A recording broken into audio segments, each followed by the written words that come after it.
Nishkama, I'm Ashok Vyas. Today's conversation, exploration within in wide angle is going to be very, very special because we have someone who is immersed in Bhagavad Gita and we are talking about that which is relevant for each one of us. We want to become karma yogi, the term that we have heard, but we don't really know what is the meaning of being a karma yogi, and we sometimes feel it's not my cup of tea. But whose cup of tea is becoming a karma yogi? Let us learn from Dr. Atul Chokshi. Namaste, sir. Thank you very much for joining us. You Namaste. are not just, yeah, you are Dean of Academy of Spiritual Sciences, and you have the background of over 4 decades of experience of serving your patients as cardiology, in the field of cardiology as cardiologist. But we will come to the karma yogi now. Why, when I mention cardiology, there also, so Karma Yogi is one, he can wear any hat and he be a Karma Yogi. Would you say you were a Karma Yogi as a cardiologist? Okay. So, Karma Yoga, I'm a cardiologist. I used to be a cardiologist, now I'm retired. But anybody can become a Karma Yogi. So, whether you are a police officer or an engineer or doctor, anybody can become a Karma Yogi. Word simply means karma means action, activity, and when it is referring to the assigned duties, it becomes a duty. So karma is a wide term. When that karma is done with the frame of mind, divine frame of mind, and dedicated towards God, it is called karma yoga. Means activities which help you to proceed towards God and realize the ultimate truth and get the right knowledge, that is called karma yoga.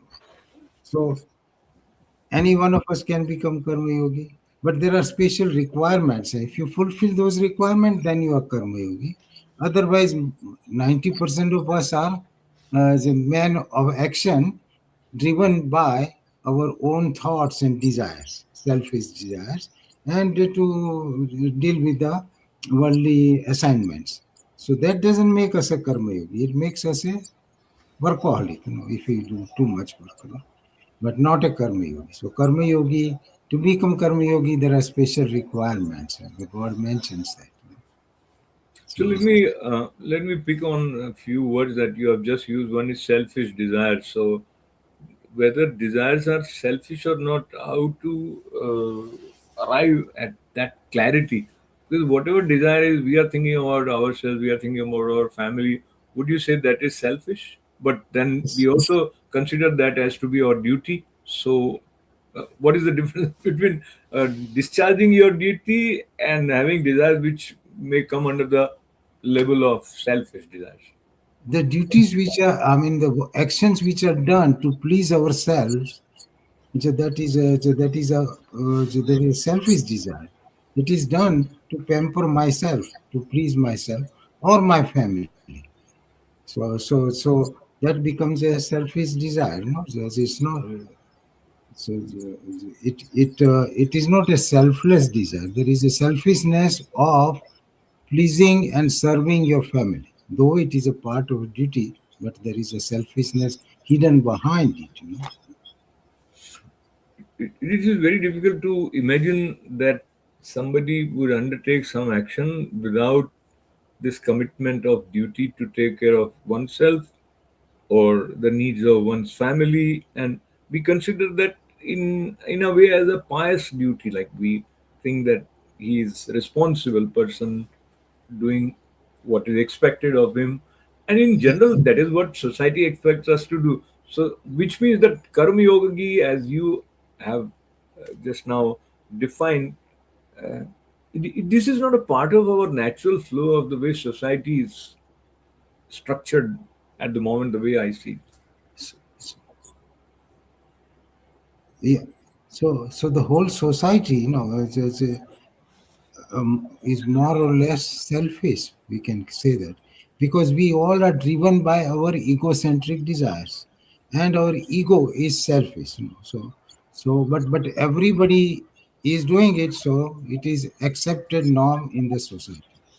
But when you want to really find out what is the purpose of life, or who is God, what is creation, for a thinking man who wants to spiritually advance, they explore this further, and then to get the right knowledge about the creation, about the creator, they proceed towards the spiritual path, and then their frame of mind changes, and then they can become karma yogi.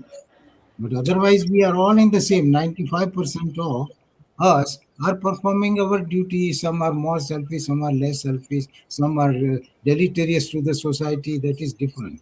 But those who want to really advance spiritually and want to find out what is the real purpose of life, what is the creator, how to reach him, how to reach to the ultimate truth. Yoga is really done to find out the real truth. At the moment, we all have what we call avidya, or false knowledge. We all are knowledgeable, smart, but we have false knowledge, and we are working on those foundations of false knowledge. Those who want to get a real knowledge, what is it, like advancing spiritually, they pursue yoga. Otherwise, yoga is not for everybody. And, yoga, what we understand nowadays, is the physical exercises, doing various postures to beautify our physical body and to make it stronger and better, and at the most to get a better focus at work. So that is the, but that is when we use a word yoga. There is no word called yoga in the Sanatan Dharma. It is yoga, Y-O-G, but customarily called yoga. So that yoga is a union. Union with what? Union with divine.